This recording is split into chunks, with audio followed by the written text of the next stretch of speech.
И мы начинаем наше служение, пару объявлений. Завтра женское, напоминаю. Все женщины приглашены. Приглашайте подружек, друзей, я не знаю, мам, бабушек. Слава Господу. Я верю, что будет присутствие Духа Святого. Благословляем сейчас нового, благословляем это служение во имя Иисуса. И еще одно объявление небольшое, 28-го, да, помните, да, у нас 7 лет общины. Я верю, что это будет праздник. Ну, это будет праздник, скажу так, через тире, да, служение. Потому что все, что мы делаем здесь, мы делаем во славу Господа. Аминь. Слава Господу. И еще одно событие, важное событие в жизни нашей церкви, у нашего прославления было день рождения. Попросим ее сейчас сюда, Ира, выходи, будем молиться за тебя. Слава Господу. Аллилуйя, слава Иисусу. Аллилуйя, Господи, благодарим Тебя, Господь. Аллилуйя. Я благодарю Тебя, Господь, за Иру. Я благодарю Тебя, Господь, за все, что она делает в этой общине. Я благодарю Тебя за тот дар, который Ты вложил в нее, Господи. Я молю Тебя, Господи, пусть этот дар расширяется, Господь. Пусть расширяется, Господь, команда прославления. Господи, дай ей просто мудрость, как это все сделать, как вести, как просто составлять репетиции, может быть. Господи, дай ей эту стратегию, Господи. Я молю Тебя ее сейчас, Господи. Аллилуйя. Пусть будет защита на ней, на ее доме, Господи, на ее семье, Господь. Благослови, Господь. Во имя Иисуса, Господи, я молю Тебя, Господь, чтобы они могли исполнить Твою волю, Господи, и чтобы они шли как единое целое, Господь, служа для Твоего Царства, Господь, своими дарами, Господи, во имя Иисуса Христа. Аминь. Слава Господу. Слава Иисусу. Аллилуйя. Так, у нас сегодня в гостях Симха. Слава Господу. Я верю, что Господь великий. Я вижу, как Господь просто приводит сюда разных людей. И вы знаете, я считаю, что это дорогого стоит, когда мы можем переливаться друг в друга, да, как-то дополнять друг друга. Потому что тело Иисуса, оно состоит из разных членов, да. И это дорогого стоит, когда мы вместе можем прославлять Иисуса Христа. И вот сегодня Симха поделится с нами словом, которое дал ему Господь. Давайте поприветствуем во славу Господа. Симха, прошу вас. Слава Господу.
ערב טוב, שבת שלום. Добрый вечер, шаббат шалом.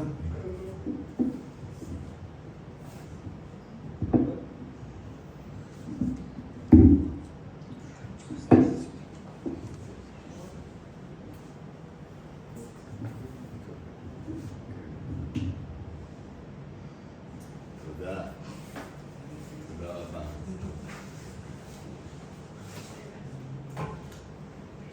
אבא, אנחנו מודים לך על השבת הזאת, Отец, мы благодарим Тебя за этот шаббат. מברכים אותך, Мы אבינו благословляем Тебя, שבשמיים. наш Небесный Отец. מודים לך על ישוע שהושעת Благодарим Тебя אותנו. за Иешуа, которым Ты спас нас. מודים לך על דברך, Благодарим Тебя за Твое Слово, דבר אלוהים, Слово Божье. ספר הבריתות, התנ"ך והברית החדשה. Книга Заветов, מודים לך, Ветхий אבא. Завет, Танах и Новый Завет. דברך אור לרגלינו. Потому что Слово Твое есть свет для пути нашего. אני רוצה לחלוק הערב על מועדי אדוני. Я хочу поделиться с вами сегодня из Слова Божьего о праздниках Господних. מועדי אדוני נמצאים בהרבה ספרים בתנ"ך. Праздники Господни упоминаются во многих книгах в Танахе. וגם בברית החדשה. И также мы их видим в Новом Завете. אלוהים רוצה לעזור לנו, Бог хочет нам помочь.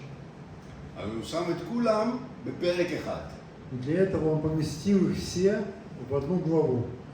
מי זוכר איזה פרק זה? Кто помнит, какая это глава? ויקרא, אתה זוכר? כן, ויקרא 23. יפה מאוד. Это книга Левит, ויקרא כ"ג. Левит, 23 глава. לפני שאני מתחיל, אני רוצה להזכיר לכם את לוח השנה. Перед тем, как я начну давать эту проповедь, я хочу вас познакомить и напомнить вам про сам календарь. לוח השנה המקראי, או לוח השנה לפי דבר אלוהים, לפי השנה העברית. Календарь, библейский календарь, можно еще сказать, что это еврейский календарь в соответствии с Танахом. יש לנו 12 חודשים. У нас есть 12 месяцев. החודש הראשון, ניסן. Первый месяц называется באביב. Нисан, весной. בזמן של מרץ ואפריל. Он выходит между мартом и апрелем. חודש השני, אייר. И второй месяц это месяц Ияр, בזמן של אפריל ומאי. между апрелем и маем. חודש שלישי, סיוון. Третий месяц, месяц Сиван, מאי ויוני. между маем и июнем. עכשיו, בחודש הראשון יש לנו פסח, И в первый месяц у нас есть חג Песах, המצות праздник опресноков, וראשית העומר. и первый и начало жатвы, начало, то есть первый сноп. בחודש השלישי, סיוון, במאי ויוני, В יש לנו третьем месяце, это שבועות. месяц Ияр, между маем и июнем у нас выпадает праздник Шавуот, Пятидесятница. חודש רביעי, תמוז. Четвертый месяц это месяц Тамуз, יוני ויולי, между בקיץ. июнем и июлем, это уже лето. חודש חמישי, אב. Пятый месяц это месяц Ав, חודש שישי, אלול. шестой месяц Элуль, היום אנחנו מתחילים אלול. и сегодня первый день этого месяца Элуля. היום א' באלול. Сегодня первый день этого месяца. וזה ראש חודש. То есть сегодня новомесячие. אנחנו לא נדבר היום על ראש חודש, Мы сегодня не будем говорить про новомесячие, אבל זה יום אירוע חשוב בתנ"ך. но это важный день, который происходит, важные события в Танахе. כמו שיש לנו שבת כל 7 ימים, Также как у нас есть покой субботний, да, шаббат раз в 7 дней, раз в неделю. ככה בזמן התנ"ך כל התחלה של חודש עברי היה ראש חודש וזה היה יום מיוחד. Также во времена Танаха начало каждого еврейского месяца это был особенный день, который он праздновался, ему относились особенно. במדבר פרק י' В 10 главе книги чисел אלוהים אמר שיהיו 2 חצוצרות. Бог заповедовал, что были сделаны 2 трубы. ובחצוצרות יתקעו במועדים ובראשי חודשים. И в эти 2 серебряные трубы между другими случаями также трубили в праздники и в новомесячье. וגם כשרצו לאסוף את האנשים וגם כשיצאו למלחמה, Также, когда нужно было собрать весь народ, чтобы народ весь собрался, Или когда должны были идти на войну, тоже трубили в эти серебряные трубы. החודש השביעי, תשרי, Теперь мы уже пришли к 7 месяцу, это месяц Тишрей. ויש לנו 3 מועדים בתשרי. У нас есть 3 праздника Господних в этом месяце, месяце Тишрей. זיכרון תרועה, Первый из них это память о трубном зове, или еще говорят день труб, שהיום קוראים לו ראש השנה. что сейчас он более известен как Рош ха-Шана. וזה בזמן של ספטמבר-אוקטובר. И это месяц, который находится между сентябрем и октябрем. חודש שמיני חשוון, 8 месяц Хешван, אוקטובר-נובמבר, между октябрем и ноябрем. חודש תשיעי כסלו, 9 месяц Кислев, נובמבר-דצמבר. ноябрь-декабрь. איזה חג יש לנו בכסלו? И какой у нас праздник есть? Ханука. נכון מאוד, Ханука. חנוכה. Отлично. זה דוגמה טובה שיש כמה חגים, מועדים, Это хороший пример, что есть несколько праздников, когда собирался народ, שהם לא מועדי אדוני. что они זה לא בתנ"ך. не включены в праздники Господни. לדוגמה, פורים. Например, праздник Пурим. הסיפור של פורים בתנ"ך, בספר Потому אסתר. что рассказ о том, что случилось, это описано в книге Эстер, да? Это находится в Танахе, в Ветхом Завете. אבל בתנ"ך, בתורה, לא מוזכר, אלוהים לא אומר לנו לחגוג מועד פורים. Но в Пятикнижии Моисеева, в Торе, нас Господь не говорит нам праздновать праздник Пурим. ויש עוד חגים, ט"ו בשבט, Есть חג העצמאות, уже другие праздники, Ту-Бишват, День независимости. חודש עשירי טבת, Мы пришли к 10 месяцу, месяц Тевет, דצמבר-ינואר, декабрь, январь, חודש 11, שבט, 11 месяц, месяц Шват, ינואר-פברואר, январь, февраль, חודש 12, אדר, и 12 месяц, это месяц Адар, פברואר-מרץ. февраль, март. איזה חודש באדר? Какой праздник в месяц Адар? נכון, Пурим. יפה מאוד, Отлично. יפה מאוד. אז עוד פעם אני רוצה להזכיר את מועדי אדוני, ואנחנו נקרא פסוקים שונים מויקרא פרק כ"ג הערב.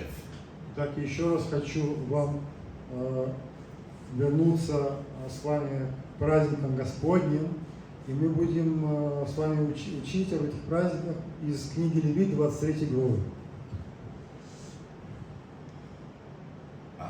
המועד הראשון זה פסח, Первый праздник называется Песах. השני זה חג המצות, Второй – это праздник опресноков или праздник пресного хлеба. השלישי עומר, ראשית הקציר, Третий – это вознесение первого снопа, начало жатвы. הרביעי שבועות, Четвертый – это Шавуот. חמישי יום זיכרון תרועה, И пятый – это День труб. השישי יום הכיפורים, Шестой праздник – это День очищения или Йом-Кипур. והשביעי האחרון סוכות. И последний, 7-й – это праздник Суккот или праздник Пущи.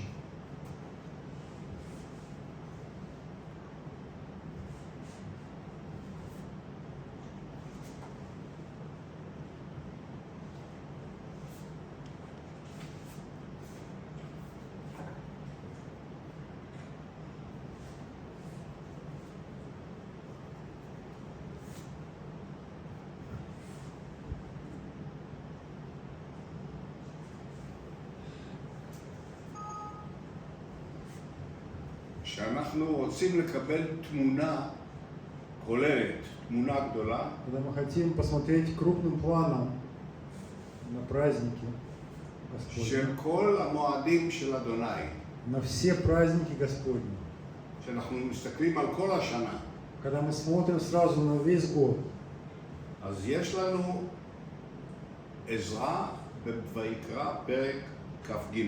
у нас есть помощь для этого в 23 главе книги Левитов.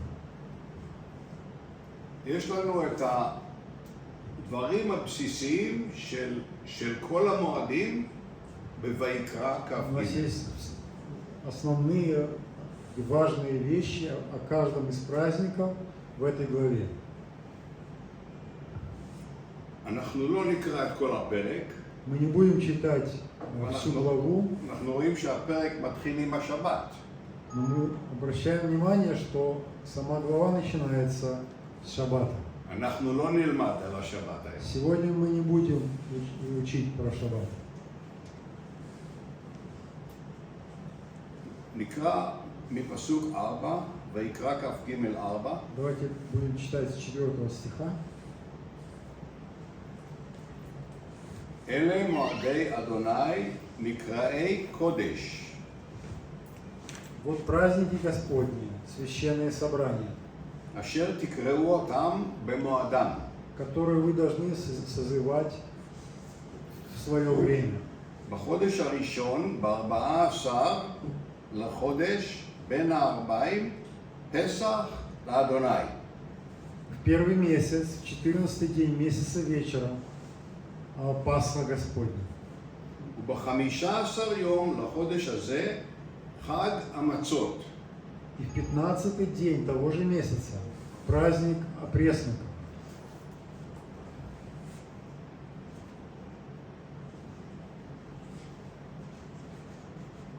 פסח וחג המצות זה שני חגים שונים. Песах и праздник опресноков – это два разных праздника. זוכרים את הפסח, כולנו חוגגים אותו, Вспомните, как мы все празднуем Песах, да? עושים ביעור חמץ, Сначала сжигаем квасное וקוראים את הסיפור של יציאת מצרים. и читаем рассказ, историю выхода из Египта. כשאנחנו מסתכלים על המועדים של אלוהים, Когда мы смотрим на Божьи праздники, יש כמה היבטים לזכור. есть несколько важных вещей, которые мы должны помнить. יש אירוע היסטורי Есть историческое событие, שקרה פעם בהיסטוריה. которое когда-то случилось давно. ופסח זה דוגמה טובה. И Песах – это хороший пример этого. בני ישראל, Сыны Израилевы, אבותינו, наши отцы, יצאו ממצרים. вышли из Египта. אז היה הפסח הראשון. Это был первый Песах. כן, אלוהים אמר להם מה לעשות. Бог сказал им, что делать. זוכרים את הסיפור, אנחנו לא נקרא את כל זה. Помните, что было тогда? Мы не כל будем משפחה читать. הייתה צריכה לקחת שה, Каждая семья должна была выбрать агнца, זכר, בן שנה, טהור, однолетнего агнца, то есть взрослого барана, чтобы он чистый, без порока. ביום העשירי לניסן, 10-го дня месяца Нисан. ולהחזיק אותו אצלם בבית. И они должны были держать его у Арбаямим. себя дома 4 дня. וב-14 בניסן И 14-го Нисан הם היו צריכים לשחוט אותו. они должны были его зарезать. אלוהים מראה לנו כאן שהם היו צריכים להתרגל לשה התמים הזה, ואחרי זה לשחוט אותו כקורבן. И Бог показывает нам здесь, что семья за эти 4 дня, что агнец был с ними, да, они к нему привыкали, они, как бы, можно сказать, полюбили его, и была привязанность уже, и через 4 дня они должны его принести в жертву. אלוהים מראה את המחיר שהיה לקורבן. Таким образом, Бог показывает цену этой жертвы. וגם אלוהים נתן הוראות שהם היו צריכים לציית להוראות. И Бог также дал им детальные инструкции, которым они должны были следовать. והיה האדם לכם לאות על הבתים אשר אתם שם, וראיתי את הדם ופסחתי עליכם, ולא יהיה בכם נגף למשחית בהכותי בארץ מצרים. זה שמות י"ב 13 ו-14. Это исход, Исход, כן, 12 глава, 13. начиная с 12 стиха, я прочитаю исход 12-13 стих, «И будет у вас кровь знамением на домах, где вы находитесь, и увижу кровь, и пройду мимо вас, и не будет между вами язвы губительной, когда буду поражать землю египетскую». אנחנו רואים כאן את החשיבות של אדם, Мы видим здесь важность крови, ואנחנו רואים את החשיבות של הציות, לעשות מה שאלוהים אמר. и мы видим здесь важность повиновения тому, что Бог сказал, וזה גם הציל את החיים שלהם. потому что это спасло их жизни. מי שלא ציית, Тот, кто не подчинился, המצרים, הוא מת, היה עליו משפט של אלוהים. тот, кто не подчинился, египтяне, они, умер их первенец, на них был Божий суд. בחזרה להיבטים השונים של מועדי אדוני, Возвратимся к различным аспектам праздников Господних. אז היה לנו אירוע היסטורי, У פסח. нас было историческое событие, да? Песах. אחרי זה אלוהים נתן לנו הוראות. И после этого Бог дал нам эти инструкции. כל שנה, Каждый год, ב-14 בי"ד בניסן, 14 дня месяца Ниссана, אתם תחגגו את הפסח. вы будете праздновать Песах. לזכור את יציאת מצרים, Для того, чтобы помнить выход из Египта. לזכור את אלוהים, Помнить Бога. לשמוח, радоваться. אלוהים הציל אותנו, אלוהים בירך אותנו. Он спас нас, Он благословил нас. והיבט נוסף של еще один аспект המועדים, праздников Господних. זה משמעות לעתיד. Это их смысл для будущего, их важность для будущего. לכל המועדים יש את ההיבטים האלה.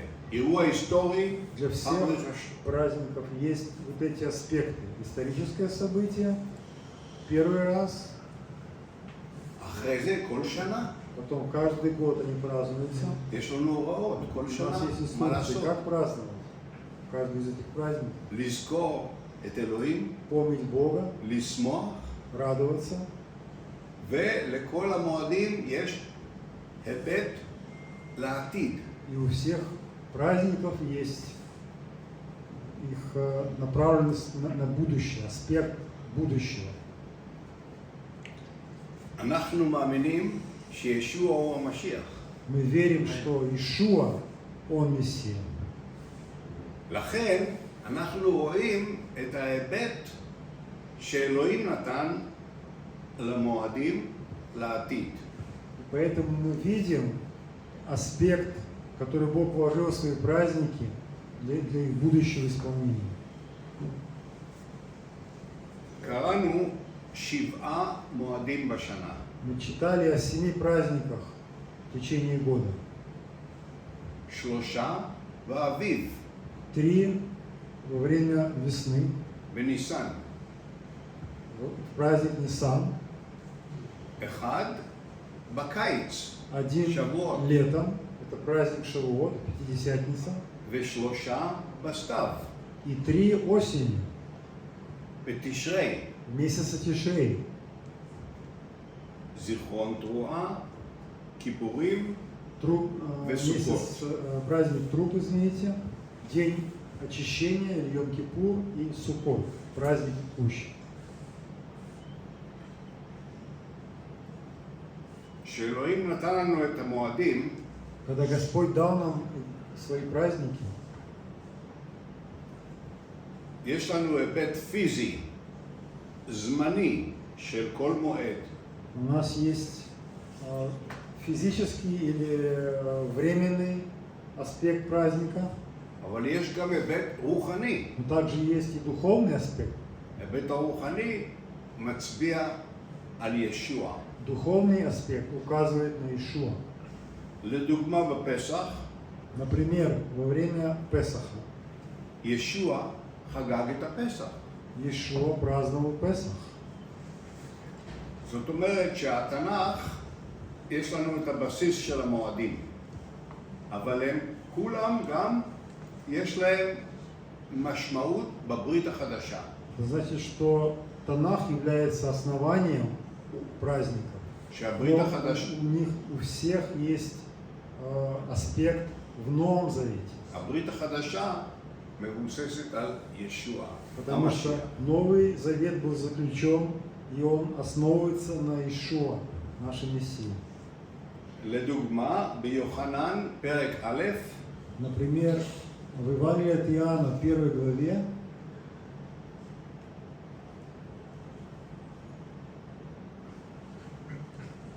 יוחנן המטביל אמר על ישוע, הנה שא האלוהים הנושא חטאת העולם. Иоанн Креститель говорит об Иисусе. Вот Агнец Божий, который берет на себя грех мира. Это Евангелие от Иоанна 1:29. ובראשונה אל הקורינתים, פרק ה' 7, И в 1 Коринфянам 7 главе שאול אומר שהרי נזבח שא הפסח שלנו, המשיח. איזה פסוק? הראשונה הקורינתים ה', כן, 5, פסוק 7. 5 глава, извините, и 7 стих. Итак, очистите старую закваску, чтобы быть во новом тесте. הפסח, Так как вы бесквасны, ибо Пасха наша Христос заклан за нас. הפסח מצביע על גאולת ישראל באמצעות דם השא. Пасха указывает на избавление Израиля через кровь Агнца. בויקרא כ"ג 6, И в 23 главе Левита, כ"ג 6, 23 главе 6 стих, ב-15 יום לחודש הזה חג המצות. и в 15 день того же месяца праздник опресноков. חג המצות זה, היום אנחנו מסתכלים על זה כחלק מפסח, אבל זה חג נפרד. Сейчас, в наше время, мы смотрим на это как часть Песаха. Но раньше это был отдельный праздник, отдельный день. או יותר נכון להגיד מועד נפרד. Можно сказать, праздник Господень, который он отделен, стоит как бы сам по себе. Это неделя, когда едятся маца, да? יש שתי מילים שבתנ"ך משתמשים לחגים, יש מועד ויש חג. И в Танахе, на танахическом иврите есть два термина для слова праздник. Один это муэд, который переводится как праздник, и другой это хаг, который тоже на русском переведен как праздник. מועד, יש לו את המשמעות של הזמן. הזמן, מתי זה קורה בשנה? Потому что слово муэд, у него есть смысл или аспект, который указывает на время, на точное время в календаре Божьем, да? והחג, כאילו אירוע או מסיבה, יש לו את המשמעות של התוכן, מה עושים. А слово хаг, как праздник, как событие, он указывает, на что делается во время этого праздника. עכשיו אנחנו במועד השני, חג המצות. Сейчас мы с вами находимся во втором празднике. זוכרים? Празднике опресноков. עושים ביעור חמץ, Вспомните, что перед Песохом сжигается весь квасной хлеб, ומתחילים לאכול מצות כבר בפסח. и начинают есть мацу, пресный хлеб, уже в Песах. ואחרי זה 7 ימים, И после этого 7 רק дней מצות. только мацот. לא אוכלים שום חמץ. Не едят ничего квасного. אז יש לנו את האירוע המקורי, Это у нас есть это изначальное событие историческое. בני ישראל יצאו ממצרים, Сыны Израиля вышли из Египта. היה להם בצק. У них было тесто. הבצק לא היה זמן לבצק לטפוח, У теста этого не было достаточно времени, чтобы подняться, אז чтобы הם אכלו אותו, скис- יצאו ממצרים, אכלו אותו כמו מצות. И поэтому они, когда пекли из него хлеб, это были практически мацот, то есть не квасной хлеб. Он не Гам. успела еще вскиснуть. גם חג המצות יש לו משמעות רוחנית, והוא גם מצביע על ישוע. Также праздник опресноков имеет духовный аспект, и он также указывает на Ишуа. הם מסתכלים על המצה, Когда мы смотрим на мацу, אין שם חמץ, אין שם שמרים. нет там квасного, нет там дрожжей. גם היום בחלק מהמצות יש פסים וחורים. И также сейчас у части, вроде даже большей части мацот, там есть такие борозды проведенные, да, и есть дырочки, большие отверстия. אז גם כן, יש כאלה שרואים פה תמונה של ישוע. И даже в этом есть те, которые видят в этом образ Иешуа, שבחבורתו או במכות שלו נרפא לנו. потому что, как написано в 53 главе Исаии, ранами его или теми ударами, которым он подвергся, мы были исцелены. והוא גם היה מחולל, דקרו אותו מפשענו. Также он был пронзен за наши грехи.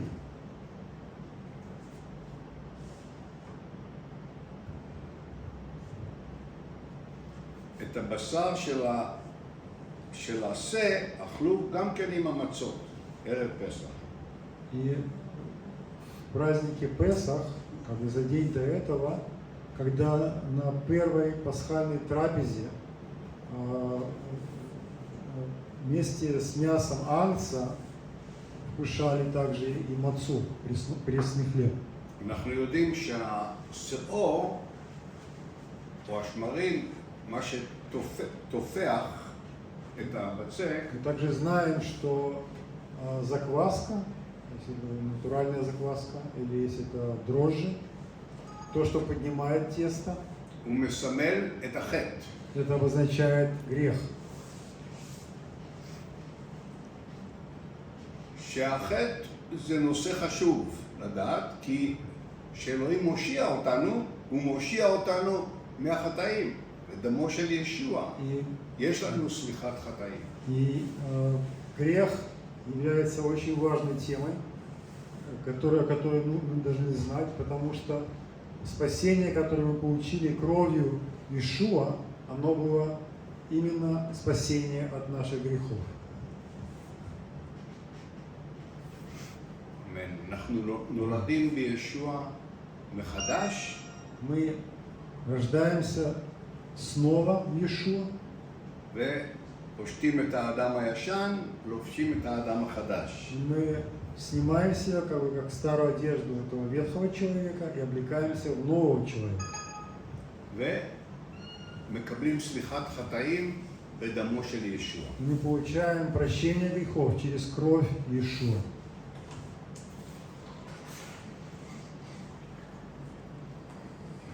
המועד השלישי, И третий праздник, גם כן מועד חשוב, также важный праздник. והוא גם כן באביב. И он также случается весной. בואו נקרא בויקרא. Давайте прочтем опять наши 23 главы книги Левит. עוד דבר חשוב לזכור, המועד השלישי היה אפשר לעשות אותו רק כשנכנסו לארץ.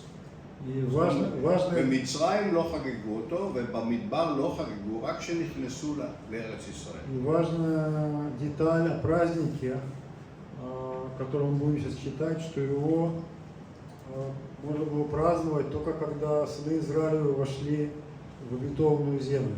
Да? Его нельзя было праздновать в Египте, откуда они вышли. Его нельзя было праздновать в пустыне, по которой сыны Израиля вышли в течение всего этого периода времени. Только когда вошли в землю, обещанную Богом. אז בואו נקרא שני פסוקים, Давайте прочтем ויקרא, 2 стиха из нашей главы. כ"ג, אותו פרק, Та же глава, 23 глава. 9 עד 11. С 9 по 11 стих. וידבר אדוני אל משה לאמור, И сказал Господь Моисею, говоря: דבר אל בני ישראל ואמרת עליהם, объяви сынам Израилевым и скажи им, כי תבואו אל הארץ אשר אני נותן לכם, когда придете в землю, которую я даю вам, וקצרתם את קצירה, и будете жать на ней жатву, והבאתם את עומר ראשית קצירכם אל הכהן, то принесите первый сноп жатвы вашей к священнику. והניף הכהן, והניף את העומר לפני אדוני. И вознесет этот сноп пред Господом. לרצונכם, ממחרת השבת יניפנו הכהן. Чтобы вам приобрести благоволение. На другой день шаббата, написано, придет как праздника, вознесет его священник. А другой день в субботу. במועדים שמזכירים שבת, זה הרבה פעמים לא השבת של היום השביעי, Иногда в Писании, когда пишется слово «шаббат», не всегда подразумевается, что это 7-й день недели. או שבת או שבתון, היום בדרך כלל הראשון של המועד, שהוא יום קדוש כמו שבת. Называется шаббатом также первый день праздника, то есть всегда праздник заходит вечером, следующий день выходной, то есть никто не работает, и этот день называется шаббатом, также иногда в Писании. הקציר כאן זה קציר של שעורה, או שעורים. И жатва, которую мы видим в 10 стихе, это именно жатва ячменя. השעורה מבשילה באביב. И ячмень, он созревает к весне. אז אלוהים אמר לקחת עומר, עומר זה כמו אלומה, שלוקחים את השיבולים ביד אחת וקוצרים אותם ביד השנייה. Слово «сноп», которое здесь указано, видите, это омер, это то, что при жатве можно захватить пальцами руки вот так вот и обрезать серпом. То есть это как бы часть снопа, которая свяжется. Это не весь сноп, это то, что можно рукой захватить. והכהן הניף את העומר, הניף את זה לאלוהים. И священник, он возносил эту вязку маленькую перед Господом. זה היה הקציר הראשון. И это была первая жатва. והוא מניף אותו לאלוהים באמונה, לתת לאלוהים תודה ובקשה שיהיה להם קציר טוב. И он возносит его с верой пред Богом. И благодарит Бога и верит, что у нас будет хорошая жатва.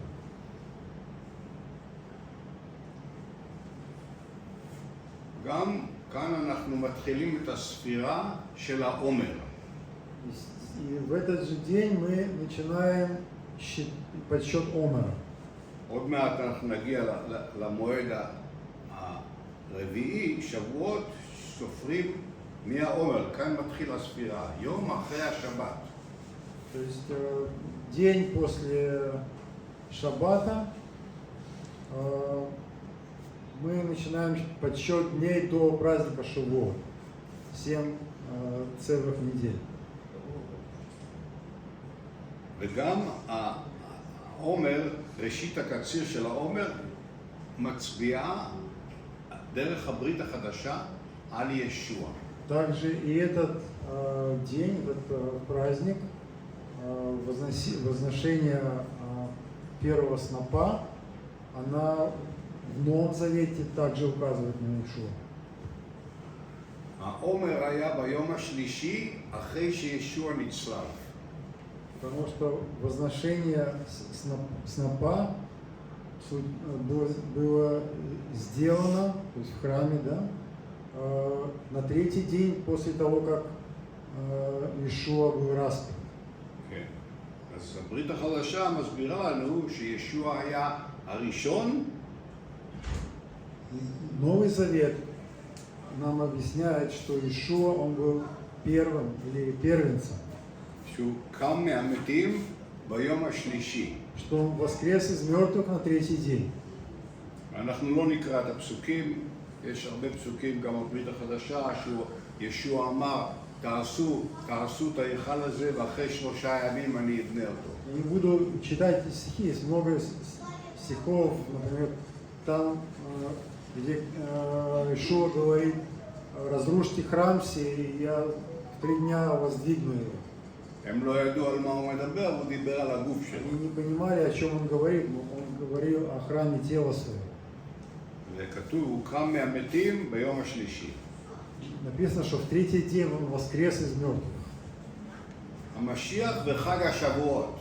עכשיו אנחנו בחג השבועות, שזה בקיץ, ואלוהים אמר להם, אחרי הפסח, מהיום השלישי של העומר, תתחילו לספור 7 שבועות. Теперь мы будем смотреть духовный аспект праздника Шавуот, который тоже указывает на Мессию. Потому что после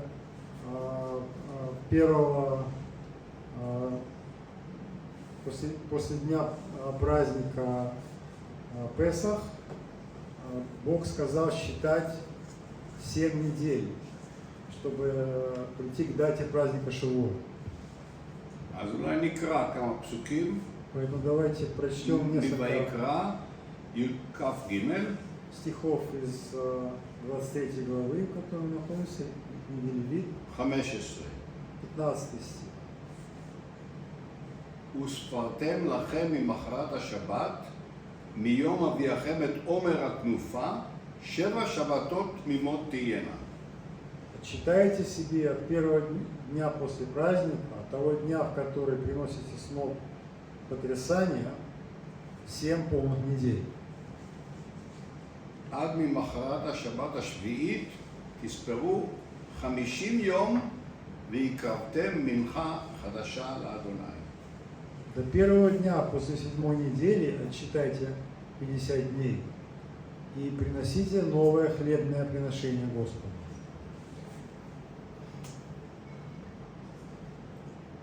בחג השבועות קוצרים את החיטה.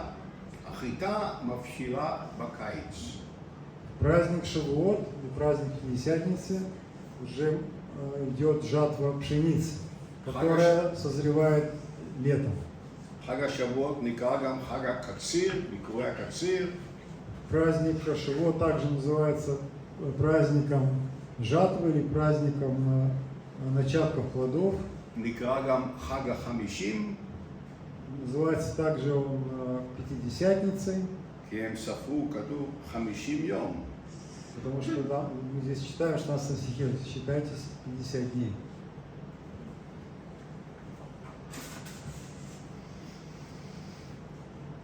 ואיך חג השבועות מצביע על העתיד? И как праздник Шавуот нам указывает на будущее, כשאנחנו מסתכלים על כל התמונה של המועדים, когда мы смотрим на всю картину праздников. באביב יש לנו 3 מועדים. Весной у нас есть 3 праздника. פסח, חג המצות וראשית העומר, עומר התנופה, 3. У нас есть Песах, потом праздник опресноков, и между ними находится этот день начала жатвы, первого снопа. מבחינת ההצבעה של הנבואה, של העתיד, הכל התמלא בישוע. В аспекте пророческого исполнения этих праздников уже 3 этих праздника исполнились в Иешуа. ישוע נתן את החיים שלו, Иешуа отдал свою жизнь на кресте. נתן, שפך את הדם שלו לסליחת החטאים, Он пролил свою кровь для прощения грехов. הוא היה שא האלוהים, Он был Агнец Божий. כמו שהיה השא הקטן הזה במצרים, כך הוא תמונה של ישוע המשיח. Также этот Агнец, которого принесли в жертву израильтяне в Египте, он указывает на Иешуа. אז מה קורה במועד השבועות? Что же случилось в праздник Шавуот? יש לנו נבואות שונות בתנ"ך, У нас есть различные пророчества в Танахе, שאלוהים מדבר שהוא ייתן את רוח הקודש. что Бог говорит, что Он пошлет или даст Святого Духа. גם ישוע אמר, יהיה טוב לכם שאני אלך, כי אני אשלח את רוח הקודש. Также Иешуа сказал в Евангелии от Иоанна, что лучше для вас, чтобы я отошел, то есть вернулся к Отцу, иначе не придет Дух Святой, не придет Утешитель. יש עוד מסורת שבהר סיני אלוהים נתן את התורה בזמן שבועות. Есть также традиция, что когда Господь дал Тору или дал 10 заповедей на горе Синай, это случилось именно на праздник Шавуот. וגם בשבועות אלוהים אמר להם להכין 2 חלות כיכרות לחם עם חמץ. Также на праздник Шавуот Господь заповедовал приготовить, испечь 2 квасных хлеба. הלימוד של המועדים יש הרבה פרטים. אני מנסה לקצר, לתת רק תמונה כוללת. Когда мы учим, когда мы хотим вникнуть в тему праздников, в их значение, есть очень много деталей. Я хочу дать вам сейчас просто общий обзор. 2 הכיכרות האלה עם החמץ מסמלות את גוף המשיח. Эти 2 хавы хлеба, которые сделаны были закваской, они обозначают вместе тело Иисуса Христа, тело Мессии. גם יהודים, גם גויים. Гам – это и евреи, и язычники. 2 хлеба, которые соединяются в одном.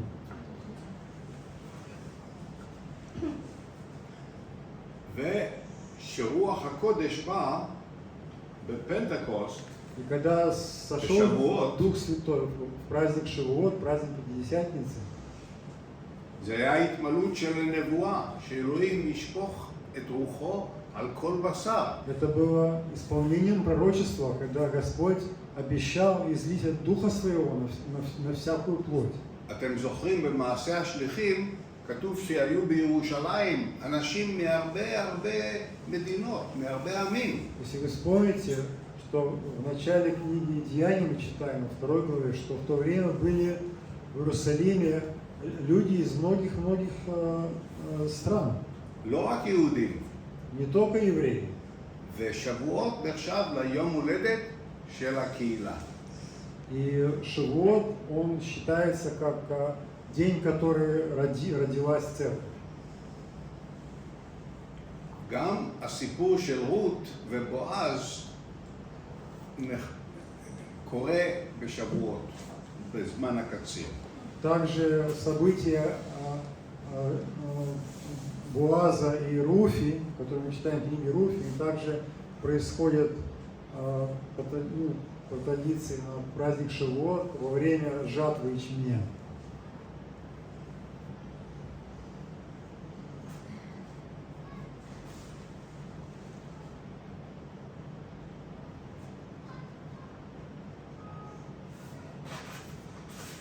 עוד היבט של המועדים הוא היבט חקלאי. Еще один аспект праздников – это он связан с сельским хозяйством, с обработкой земли, с плодами, с жатвой, сеянием. והעומר, מאז שאין בית מקדש, הנפת העומר לא נחגגה עד שישראל חזרו למדינת ישראל, עד שיבת ציון. И по причине того, что больше не было храма, в земле Израилевой заповедь и праздник возношения первого снопа не исполнялось до того, как не было восстановлено государство еврейское, государство Израиль. כשאנחנו מסתכלים על התמונה של המועדים, אז באביב ראינו 3 מועדים שכולם מצביעים על ישוע, שזה כבר התממש. זה כבר היה לפני 2000 שנה, ישוע בא, ישוע מת על הצלב. Когда мы смотрим на весенние праздники, которые уже пророчески исполнились в жизни и смерти и воскресении Иешуа,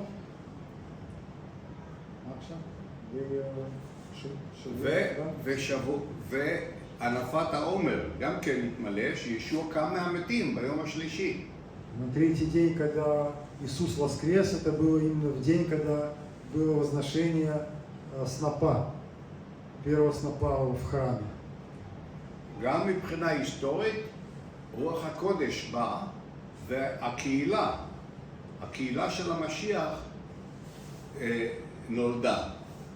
И также четвертый праздник, который исполнился пророчески летом, да? На Шавуот, после того, как Господь Иисус вознесся на небеса, на Шавуот Он излил Святого Духа, и образовалась первая церковь. יש לנו עוד 3 מועדים. И у нас остались еще 3 праздника. זה אחרי הרבה חודשים של הקיץ, בסתיו, בתשרי. После долгих месяцев лета, на 7 месяце, месяце Тишрей, осеннем месяце, יום זיכרון תרועה, יום הכיפורים וסוכות. день труб, день очищения, как он называется, Йом-Кипур, и праздник Суккот, праздник Кущ. אז נקרא בויקרא כ"ג,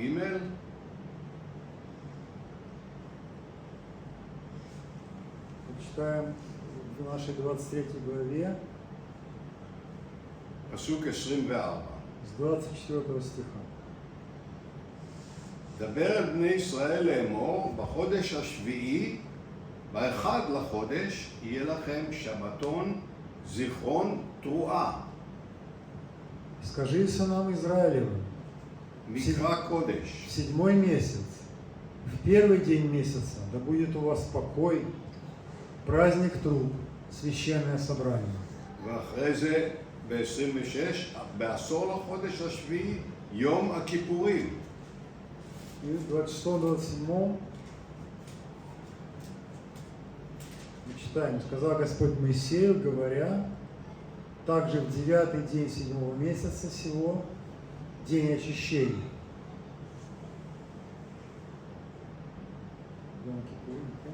כן. וגם כן סוכות, פסוק 24, ב-15 יום לחודש השביעי, חג הסוכות. איזה פסוק זה? 24. כ"ג 24. סליחה, זה משהו אחר. מדבר היום גם זיכרון תרועה. כ"ג. Кавдалит, Кавдалит, Зеленского трона. כן, הזכרתי את שלושתם. Шушим Вааня, Сукот. כן. Скажи сынам, сказал Господь Моисею, говоря, 34 стих, скажи сынам Израилевым, с 15 дня того же 7 месяца праздник кущий 7 дней Господу, то есть праздник Суккот. אז גם כן אלוהים אומר להם, נותן להם הוראות, מה לעשות.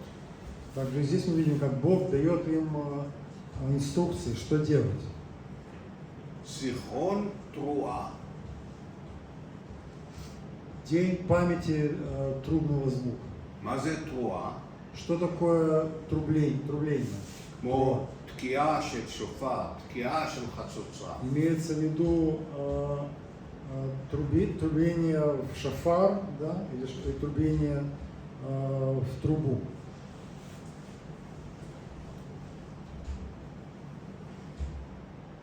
וזה תקיעה להגיד משהו חשוב עומד לקרות.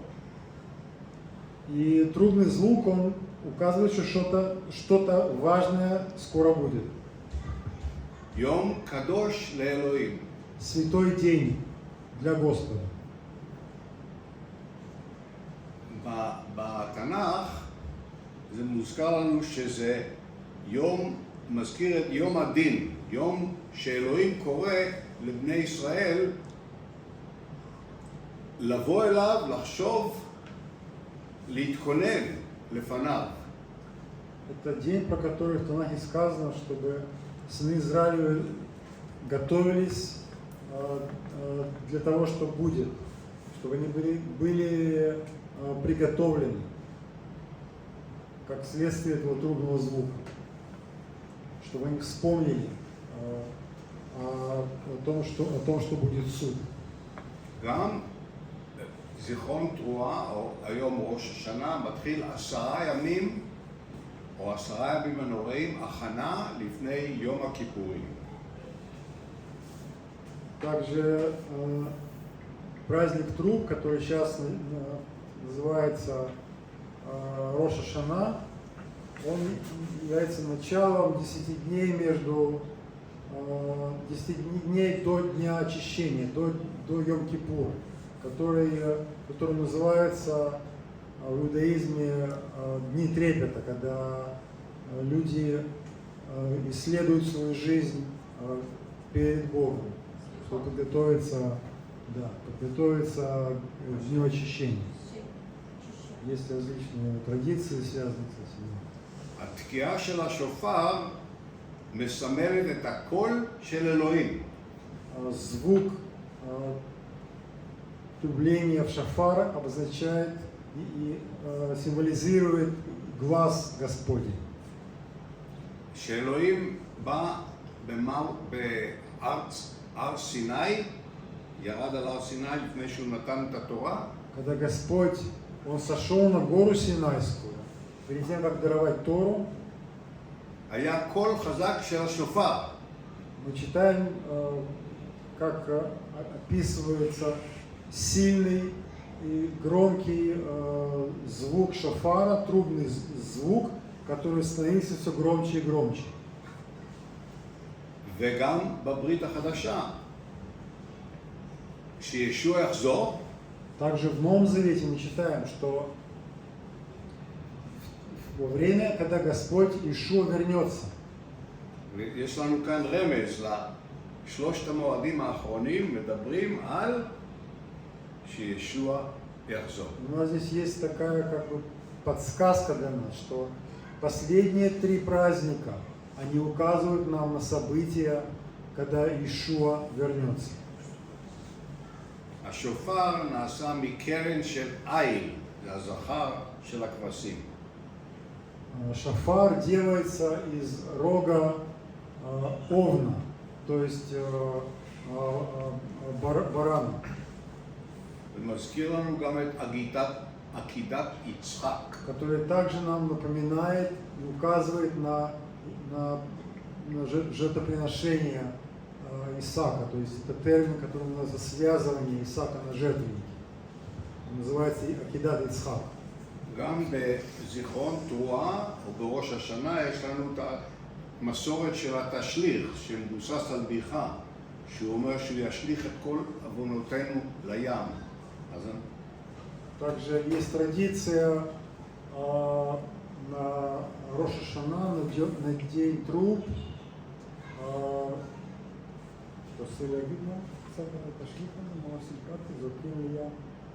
כן, יש פסוק במיכה שמראה שאלוהים ישליך את כל עוונותינו לים. Есть в пророке Михея такой стих, где Господь дает обетование, что Он все наши грехи Он бросит в море, утопит их в море. אז יש מסורת שבראש השנה, בסוף היום, הולכים לים או לנהר והם מוציאים את הכיסים, כאילו זורקים את כל החטאים. Поэтому есть такая традиция у религиозных евреев, что они вечером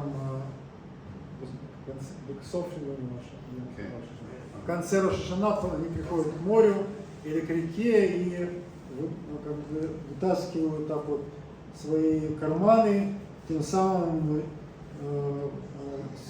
символизирует, что все их грехи они ушли в воду.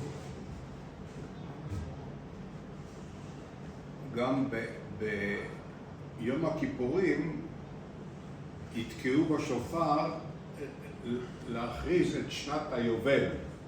Также важная деталь, что именно в Йом-Кипур, в день очищения, когда приходит время начаться юбилейному году, который случается раз в 50 лет, начало года, оно обозначается шафарным звуком.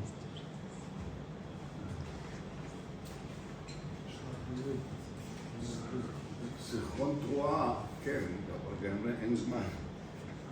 זיכרון תרועה זה תקיעה של השופר וגם מצביע על ישוע, על החזרה של ישוע וגם לחזור בתשובה אל ישוע, וזה הכנה ליום הכיפורים. День труб, он указывает нам на возвращение Иешуа, то, что мы должны приготовиться к его приходу, указывает нам на суд, то, что мы должны готовиться к пророческому исполнению Дня очищения Йом-Кипур. יום הכיפורים יש לנו הרבה מסורות, אבל השורה התחתונה זה שאלוהים יכפר על החטאים שלנו. У нас вокруг Йом-Кипура, вокруг Дня очищения набралось много разных традиций. Но то, что важно, то, что есть в Писании, это то, что Господь, Он покрывает наши грехи, очищает нас от наших грехов. יש פרק שלם שמדבר על יום הכיפורים. Есть целая глава, вся глава она говорит о том, что нужно делать на день очищения, на Йом-Кипур. ויקרא ט"ז. Это 16 глава Левитов. 16, כן. זאת אומרת, מאוד מאוד חשוב כל הנושא של סליחת חטאים ומה לעשות, והרבה пратим. Это очень важные аспекты о прощении грехов, что нужно делать в этот день, то есть относится к храму, который сейчас нет. И это все идет, показывает нам, как Господь, Он очищает нас от наших грехов в этот день, когда Он мог быть исполнен в храме. מה שחשוב לנו כמאמינים בישוע, אנחנו רואים שזה מצביע על סליחת החטאים דרך ישוע, שגם זה כבר קרה שישוע היה על הצלב, אבל גם הוא ישלים את זה כשהוא חוזר, הוא יושיע את כל ישראל. Мы, как верующие Нового Завета, верующие в Иешуа, мы видим, что день очищения, Йом-Кипур, продолжается его искупительная работа, потому что на Песах 2000 лет назад он умер за наши грехи, пролив свою кровь, и когда он вернется на землю, так считается, считают теологи, что Йом-Кипур он спасет свой народ, спасет Израиль от наших грехов.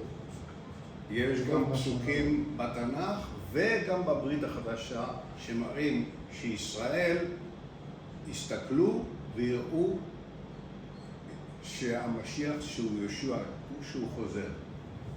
И есть и в Ветхом Завете, и в Новом Завете пророчество, что сыны Израилевы, они взглянут на Иешуа, и они уверуют в Него, когда Он вернется. המועד האחרון זה סוכות. И последний праздник – это праздник Суккот, или праздник Кущи. זה מועד שהוא מסיים את כל המועדים של אלוהים. Это праздник, который завершает все праздники Господни, которые были до этого.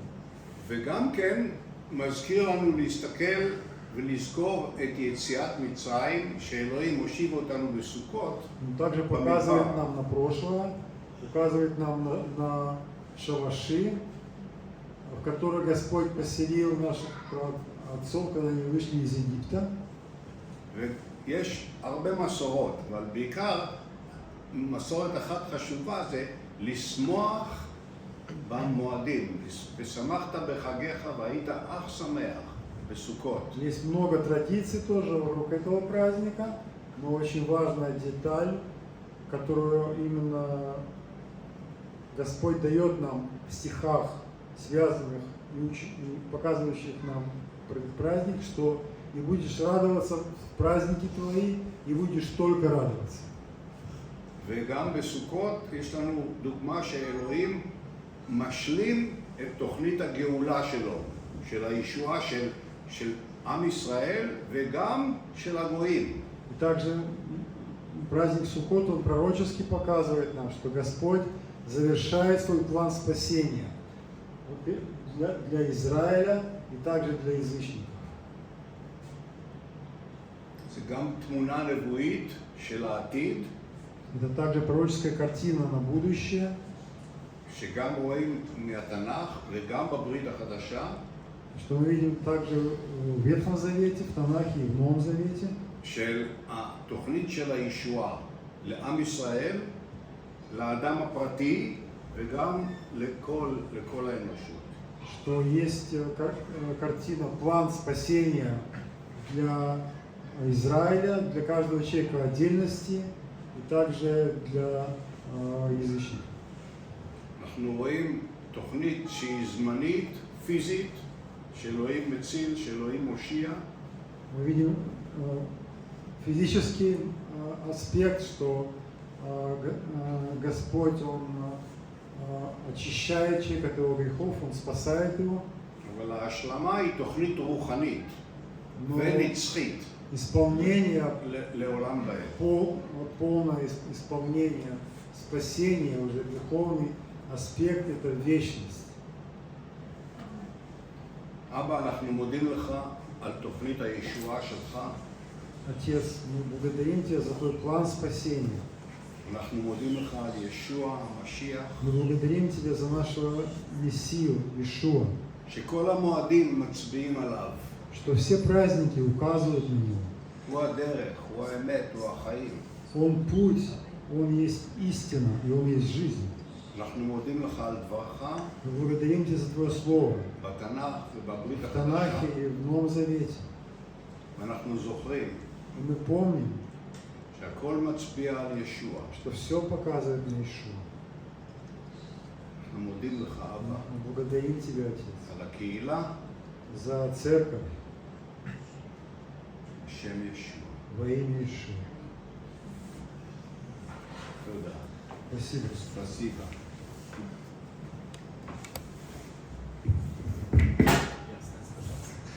אפשר, אני רוצה להתפלל עם כל הקהילה שלנו, שלך, על המשפחה שלך.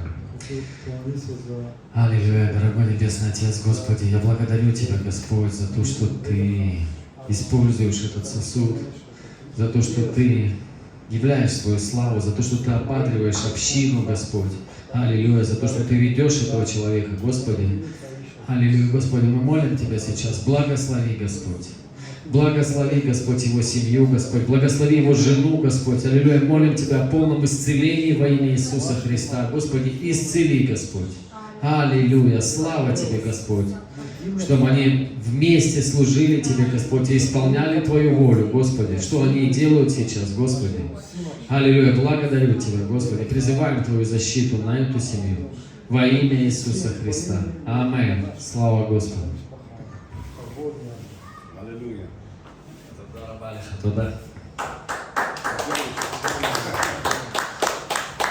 Аллилуйя, Господь великий, слава Иисусу.